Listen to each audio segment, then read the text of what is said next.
can't retain it, so that's why we have a lot of reservoirs in these areas as well too.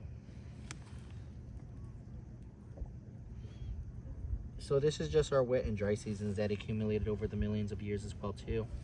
The next thing that happens is when the wind erosion comes back, that's where you get the creations of mesas, toadstools, and tower buttes as well too. But this area was brought up from an uplift. So 145 million years ago, an earthquake happened, bringing the Navajo sandstone up to the surface. That's going to be 130,000 miles of sandstone. When an uplift happened, you get cracks, fissures, and stress fractures. They're created vertically. So that's why I showed you guys the area where those stress fractures were. That's going to let us know that the evidence of the uplift was started from that area. This area, this is how the canyon is created. We have 8 canyons down south. They all converge into this one wash. That's where we get the volume of water.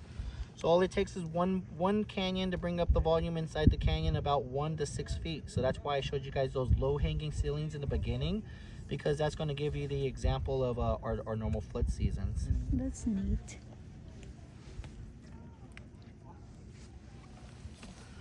Wow.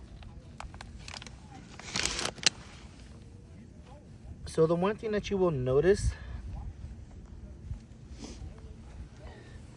you guys want to touch it, you can feel how hard the sandstone.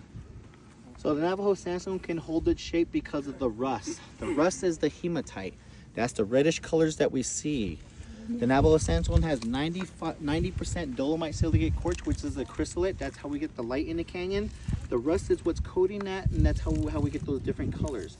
But that's going to be based off of the light spectrum. The clouds, when they come together and break apart, that's where you get to see the different visibilities of the light as well too.